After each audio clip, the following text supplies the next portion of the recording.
Hello everyone, this is Teresa's Crafty Cabana, and today I'm working on some Christmas projects. I'm actually doing a little mini series here. I'm making some ornaments with my jelly prints, and I'm getting my inspiration from Pinterest. I've noticed there's some things on Pinterest that really aren't that easy to follow, so I've been trying to see if I can help for those of you maybe struggling to make some of the cool things that you see. If this is interesting to you, but this was a Christmas tree that I saw was made out of paper. I think it's kind of like origami, I don't know, but I thought this might be a great way to use up some of your jelly prints or make some that are your own style. I'm going to be using 3 different colors of green, a light, a medium, and a darker green, and my 8 by 10 inch jelly plate. I've got my 6-inch brayer, and I'm just making a nice ombre on the gel plate. And for this background, my focus is going to be using my stamps. I've got lots and lots of Christmas stamps that I've collected over the years, so I thought that might be a great way to use them, is incorporating them into my jelly prints, and I'll show you how I do those. I'm going to be making some other prints in this series, and each print I will make a different ornament that's paper related. Let me know in the comments if you've struggled with following the instructions that you see on Pinterest, but it's something that looks really cool. I'm trying to find things that I think look amazing, but then when you go to make them, is it really that easy? This was the first one that I thought it wasn't actually that easy, and I had to kind of figure out the steps because it goes from like one step to like a finished looking product, and a lot of it is like, wow, how did that happen? So let me know if you know of any ornaments, is more like what I'm looking to recreate here, that maybe were too difficult to follow because the instructions weren't very clear.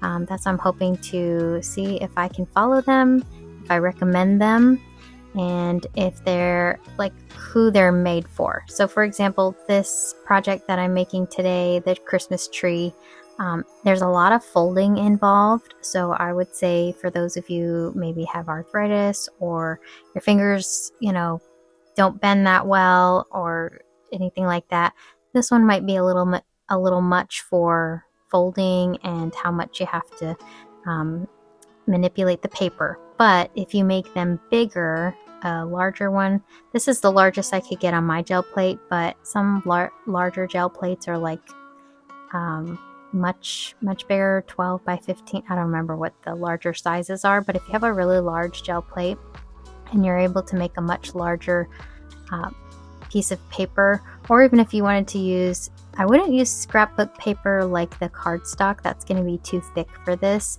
but anything that's lightweight. The paper I'll be using for my project is copy paper, 24 pound, and the lighter I think the better. So I think if you had deli paper or anything like that, I'm not sure about rice paper because it doesn't really, I don't know if it creases as well, but deli paper definitely would. I even made my little initial white tree that I was practicing on out of parchment paper. That was a 6-inch square.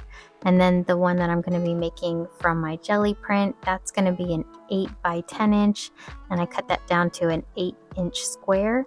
But that's basically a larger size, and I'd say don't go smaller than that if you have a hard time with folding things. But if you go larger, those folds may not seem as bad. It's just they're really tight. So I certainly wouldn't recommend going smaller if you have thicker paper. So here I'm using my copy paper, and I'm just transferring. I put a shimmery green, it's just a metallic green color that I have, and I let that dry for about 10 minutes before I pulled it off the plate.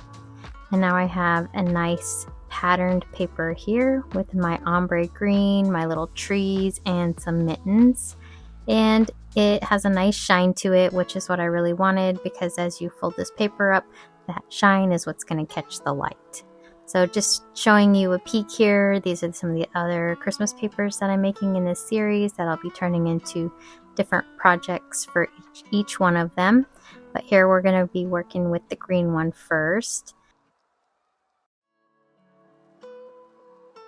So this is where I cut them down already, and here's my deli paper little tree that I made just to make sure I knew how to make this and that I could recreate it. So I'll set that to the side and kind of use that as my reference, but I do have Pinterest open on my phone and I'm kind of following the instructions that I see from there. So I'm starting out by creating a square and using my bone folder. To make a square from a rectangle paper, you just fold it over. You might remember this from grade school, making those hats or the boats or whatever. So same thing, you just fold it over, line it up with the one side, and then crease down the side of the paper here until you get a square. So once you do this, you have to remove this rectangle piece here to make the square. And I'm just showing you here, mine measures about 8 inches, almost 8 inches. And then the other way, it measures just under 10 inches, so 9 3/4 approximately. So I do have to cut that down to get my square. I'm just using some of my Tim Holtz, the larger Tim Holtz scissors here. They are nice because you can cut a lot with them, like a long strip, because they're so much longer than my other scissors. You could also use a paper trimmer. That might actually be a better idea. I think as I was doing this, this is only my second one. I don't know that my square was perfect, and I think the more perfect your square is, the better the results are. So the little tree that I made, that was from a 6-inch parchment paper that I got from Dollar Tree. They were just like pre-cut. And that one I had a much better time with my folds lining up. On this one, I think when I cut it down and when I lined it up, I didn't get a perfect square because I did notice I had some of the folds not quite lining up all the way. So I think the more perfect your square is, the better. Like if it's exactly 8 by exactly 8, and I think mine was 8 point or just almost 8 inches by just under 8 inches. I don't know. So it was that's the one thing I would recommend, is just make sure you check your measurements on your square before you fold everything. Here what I did was I folded the 2 triangles, so one way and then the other, and now I'm folding the 2 rectangles. So just basically fold it one way, crease it, use your bone folder to get really good creases, and then the other way. So then you open it up and you have all of these fold marks. It's almost like a star. So now we're going to get it facing the right direction. So we're going to make some valleys and some mountains. So for the rectangles, we're going to fold those where the colored paper is on the outside, and then we flip it so the colored paper is on the inside for the triangle pieces. So now you have mountain, valley for your folds. And now I'm squishing in the 2 sides and creating a triangle like this. And then I'll be folding over the side. So let me show you again here. So you get this triangle, you lift up one of those little legs, then you're going to stick your finger in and you're going to make a crease. It will be almost like a little triangle piece here, and you're trying to line that center line up with the fold in the inside. And again, this is where mine also may not have lined up perfectly. So once you work on these for a little bit or do a few of them, you get better at it. I just was trying to figure it out and make sure that I could repeat it and show you what I did. As far as ease of making, I don't think that these are the easiest things to make, but like I said, with everything, the more you practice something, the easier I think it would get. If you're looking for a nice and simple, easy project, I don't know that I would classify this one as super simple the first time, but I think if I made, let's say, 4 of these, by the 4th one, they would probably start looking a lot more perfect in my eyes. But you know, the first few, you always have to just remember you're just going to have a few mess ups if you're just learning how to do this. So there's going to be a total of 4 of these that we're kind of popping open here and making these little triangles. So this will be the last one, and just make sure you're creasing those folds real nice. That's going to help as you fold this thing. So I've got all of my folds now created, and when you hold it up, it kind of looks like this. And so next we're going to work on actually making the Christmas tree part. So if you look at it from the triangle, you can see there's this little smaller triangle in the middle. So what you do is you press in those larger triangles underneath it, and they kind of stick out on the bottom.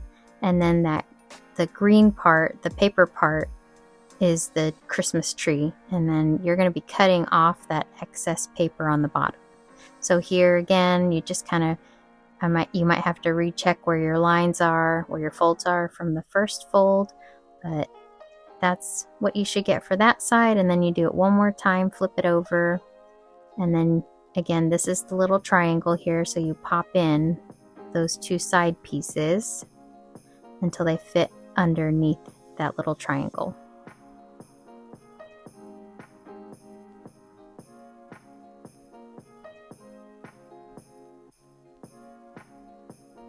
And once they line up to each other in the center, then you fix your creases here. And now we can cut away the excess, but this is what you have at this point.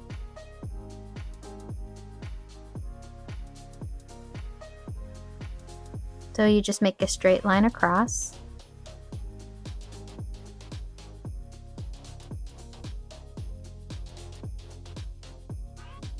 And now we can work on creating the actual Christmas tree part. So you start at the top anywhere. Probably go down just a little bit. You don't want to go too close to the top. Then you just cut a slit, and you just keep working your way down. Cut another slit. Now how far in to go with these is up to you. I was kind of trying to make them line up to each other, but in hindsight, I would say don't go all the way in, because you can see by the bottom one, you're going really far in. You kind of more so want them to be a little more of the same size of a slit versus going all the way in as deep. So that was just a little something I learned, because again, didn't really see any great instructions on how to make these. So just my things that I would pass on to anyone else who wanted to try this. So you can see here, I was trying to line them up in the center there, and they just got really long, those little slits. But then when I flipped it, I just lined up my scissor with the other side slit so that they were on the same line. So you want them lined up as the best that you can. You could even use a pencil and kind of draw a line across with a ruler if that helps, but I wasn't trying to be that precise.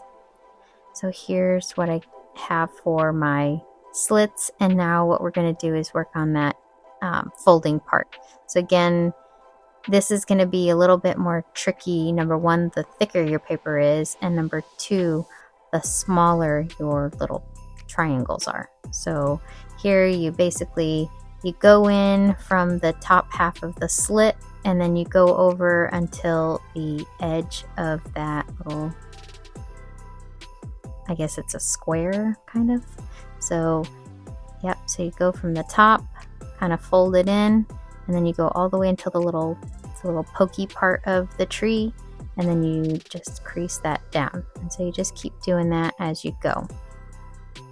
And what I was, I guess, figuring out is that you make the little pointy part and you just kind of fold it in from that pointy part.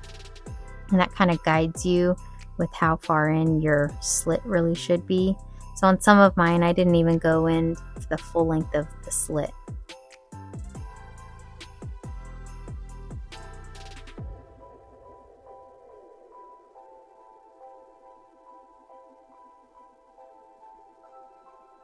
Okay, so that's the first one. It's not perfect. Again, with practice, I'd probably make them look a little bit better. You fold that over, and then we're going to do the same thing. Just going to kind of start creasing. Then use the bone folder. Just kind of keep working your way down.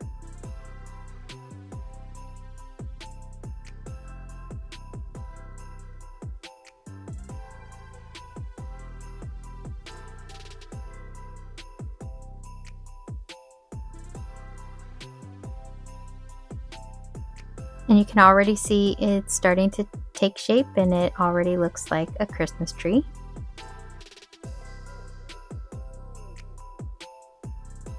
Then you fold that over, and you just keep going. So I'm just gonna kind of breeze through the rest of these. Again, my paper doesn't line up too perfectly. That's okay. I just kept working through it. So you could always try refolding your paper if you find it's not lining up, but at this point I felt like I was too far in and already folding my paper that I just kind of kept going.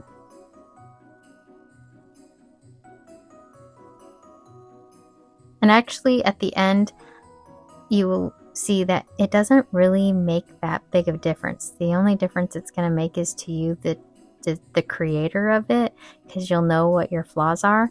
But I think to someone looking at it, or if you're just going to put it on a tree where you're not going to be like eyeballing every little detail, I don't even think you would notice these little things that I noticed on my own.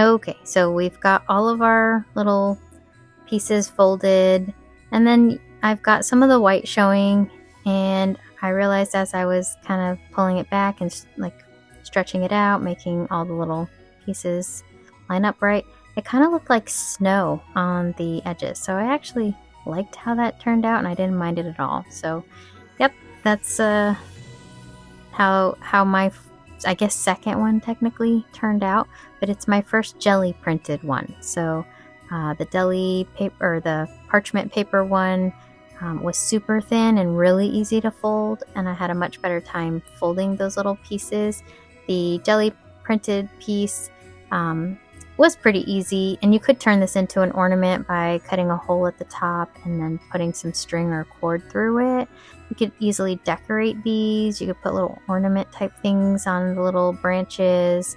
You could put, I don't know, anything you can think of to decorate these, I think would be really cool. I like them as they are, and I think like a bunch of these would look super cute. Like if you had a little forest of Christmas trees. I do like snow on the Christmas tree, so I think I would probably enhance them with a little bit of white paint, maybe gesso or something, and maybe a little bit of glitter. So I think that's what I would end up doing to my green ones, and maybe putting them in like a little centerpiece setting, or just a little entryway setting that I have. So tell me how you would use these to decorate. Would you prefer using them as an ornament or as a little tabletop decor? Let me know if you have any ideas with that, or how you would decorate the actual tree.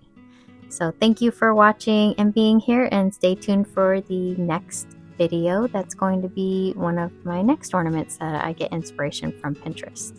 In the meantime, y'all, happy crafting!